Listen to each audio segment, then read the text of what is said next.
السلام عليكم ورحمة الله وبركاته. مين فينا ما خدش في الرياضة جا وجاتا وظا؟ أو لو أنت راجل إنجليشاوي ساين كوزين تان، أكيد كلنا خدناها واستخدمناها. طب سؤال مفاجئ وعايزك تجاوب لي عليه في التعليقات. اذكر قانون جا الزاوية أو جيب الزاوية. يلا حط الإجابة في التعليقات وأنا مستنيك. ما جيتش سألت نفسك سؤال، يعني إيه المصطلحات دي؟ ويا ترى الحاجات دي جت منين أصلا؟ إيه اللي خلى العلماء يعملوا الأسامي دي؟ هو وجع دماغه خلاص. لو رسمت مثلث س صاد عين بضلع مثلا 6 وضلع 8 وجبنا الوتر هنلاقيه 10. يا سبحان الله. هتقولي جت منين 10 دي؟ هقولك يبقى انت اكيد كنت ادبي، بس هقولك عشان تعرف بس تكمل معانا الفيديو. جالنا واحد من العلماء اسمه فيثاغورس، طقت في دماغه وحطلنا قانون نحسب بيه الوتر. والقانون بيقول لو عندك مثلث قائم الزاوية ومعلوم ضلعيه يبقى ارزع القانون. ايه هو القانون اللي هنرزعه؟ الضلع الاول تربيع زائد الضلع التاني تربيع بيساوي الوتر تربيع. جه واحد حنيك من الحنايكة ويقول لي هو ليه القانون اسمه فيثاغورس؟ هقولك ان شاء الله يا حبيبي اما تعمل قانون ابقى سميه باسمك، قانون حناكة للفزلكة. المهم نكمل كلامنا. لو شفنا هنا في المثلث س ص ع، النسبة بين الأضلاع ص ع على س ع بتساوي 6/10، وس ص على س ع بتساوي 8/10. ركز معايا. ولو جبنا مثلث تاني أ ب ج، وطبعا بنحس انه أصعب من س ص ع مش عارف ليه، بضلع مثلا 3 وضلع 4، وأكيد لو طبقنا نظرية فيثاغورس هنلاقي الوتر ب5. نيجي نشوف النسبة هتلاقي إن ب ج على أ ج بيساوي 3/5 اللي هي 6/10، وأ ب على أ ج ب4/5 اللي هي 8/10. طب ازاي هي نفس النسبة رغم اختلاف الأضلاع؟ الزوايا محافظة على النسبة دي. فأنا لو عرفت مثلا إن المقابل للزاوية ب5 والزاوية نفسها ب30، فكده أكيد الوتر ب10 على طول من غير تفكير. أو لو عرفت مثلا إن المقابل للزاوية ب5 والزاوية نفسها ب45، فكده أكيد الضلع المجاور بكام؟ جدع ب5.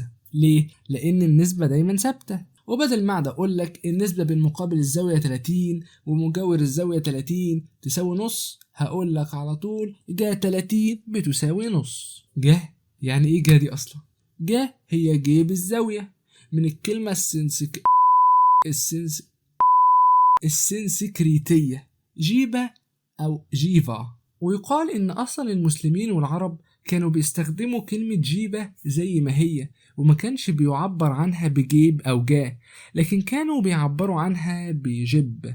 وجه المترجمين عشان ينقلوا إسهامات الحضارة الإسلامية من العربية إلى اللاتينية، وبعد ما الحمد لله فاقوا من العصور الوسطى بتاعتهم دي اللي كانوا فيها في قمة الجهل والضحك، فالظاهر إن آثار الضحك كانت لسه ما انتهتش. فالمترجم افتكر إن كلمة جيب هي جيب، فراح خلاها ساينس اللي هي حرفيا معناها جيب أو فتحة أو انحناء أو خليج، ومن هنا جات ساين. يعني إيه جاتا؟ جاتا جيب تمام الزاوية. ولو جيت تشوف جاتا في الإنجليش هتلاقيها كوزاين. وسي أو هنا اختصار لكومبلمنت ما معناه المكملة. سيبك دلوقتي من حتة بتطرح 180 لو مكملة وبتطرح 90 لو متممة لأنها ملهاش علاقة حاليا. حلو. وحتى لو لاحظت هتلاقي إن جا 30 هي جاتا 60. والله زي ما بقولك كده. مش فاهم صح؟ أنا والله قلت إنك أدبي. طب هبسطها لك بمثال. في المثلث اللي أنت شايفه قدامك ده جاتا س بتساوي ب ج على أ ج. لو الزاوية س ب60 فجاتا بنص. لو الزاوية صاد ب30 فجاء بيساوي نص. طب ويعني ايه بقى ظا دي بقى؟ ظا يا ابني هي ظل الزاوية. هو صحيح هو ليه اسمها ظل الزاوية مش شمس الزاوية؟ هو ليه الشمس بتطلع بالنهار والدنيا منورة أصلا؟ ليه مثلا ما تطلعش بالليل تنور الضلمة اللي احنا فيها دي؟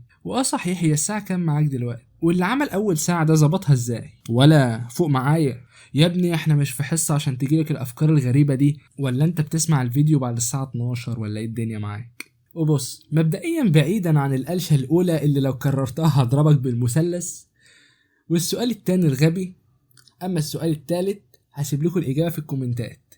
يلا قول لي الساعة كام وبالمرة صلى على النبي. روح يلا اكتب الساعة كام عندك، وما تنساش وانت طالع تعمل لايك بقى وتشترك في القناة والحاجات اللي انا بقولها كل مرة دي محدش بيعملها، ماشي؟ يلا دلعني. رحت؟ طيب تعال نكمل. اما سؤالك هو اللي عمل اول ساعة ظبطها ازاي، فهقول لك طريقة من اللي كانوا بيعرفوا بيها الوقت زمان، الا وهي المزولة. مزولة؟ ايه المزولة دي؟